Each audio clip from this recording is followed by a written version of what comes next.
Nadi, tabi.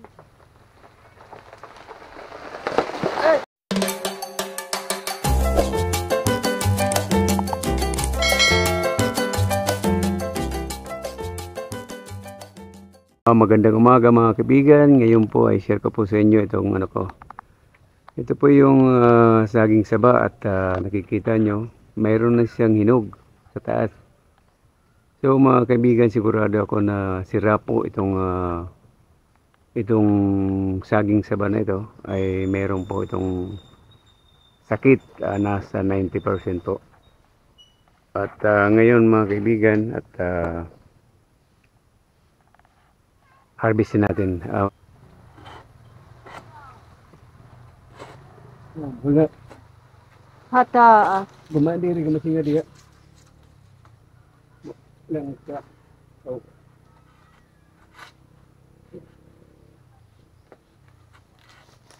Dari. Nadi, tabi.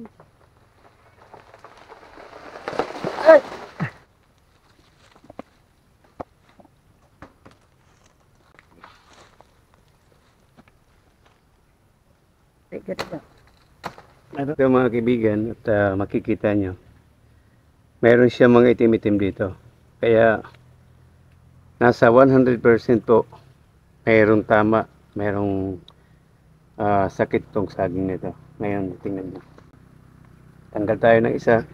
So, ayan po, ayan po mga kaibigan ang sakit ng ating saging saba. Halos siguro mga isang puno o kaya isang hilera sa mga tanim ko, ilan-ilan lang ang walang sakit. Yan po, kuha pa tayo nito. Pero diridoro na kaya May ano, pipili. dito sa amin mga kaibigan, ito talagang ano, ayun, Ayan, okay. ito okay to.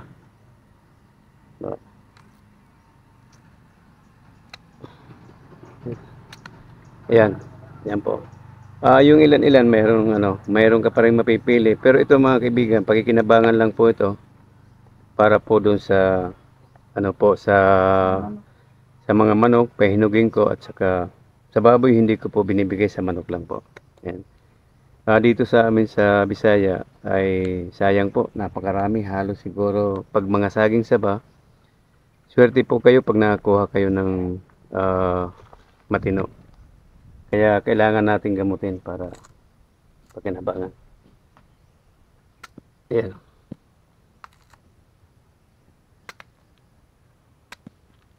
Ayan po.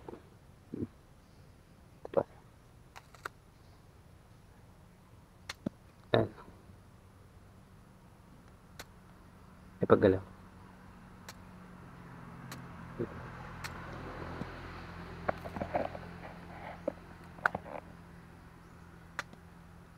Ito okay.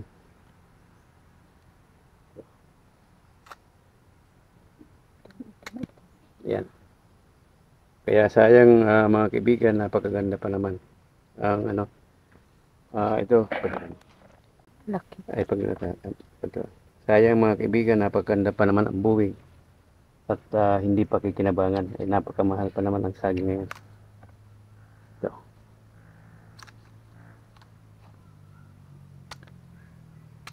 Yan po.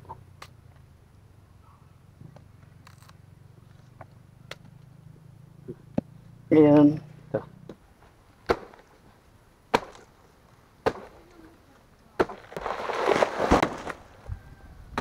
Waray udo.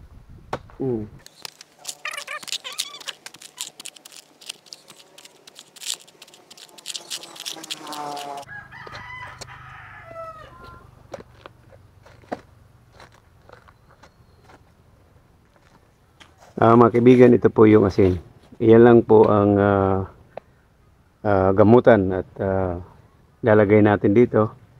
Pero mga kaibigan, kung malapit kayo sa dagat, pwede rin yung tubig dagat ilalagay natin. Pero kung tutusin mga kaibigan, makikita nyo yung ano dito, hindi masyado. Ibig sabihin ang sakit nasa taas, nandun. Pero dito sa puno, malinis siya. Pero ang gawin natin mga kaibigan, gamutin natin.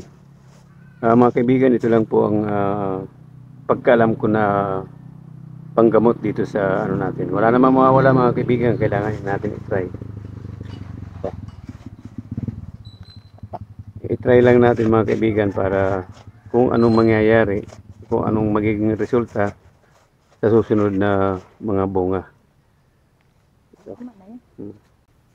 Ang gagawin natin mga kaibigan, bubuhayin natin. Pakita mo. Itong mga ano lang, itong mga followers. Yan lang ang ititira natin. Ito, tanggalin natin.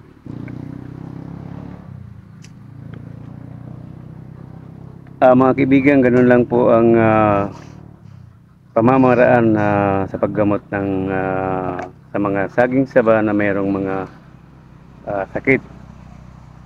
Sa totoo lang mga kaibigan, sayang talaga. Ito, try lang naman. Wala namang mawawala mga kaibigan. So, subukan natin na ganitong pamamaraan ang paggamot.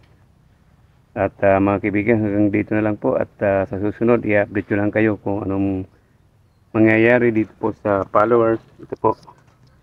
Ito yung mga ano niya, kung magiging okay na sa susunod na harvest. Okay mga kaibigan, maraming salamat po at mag-iingat po lagi tayo.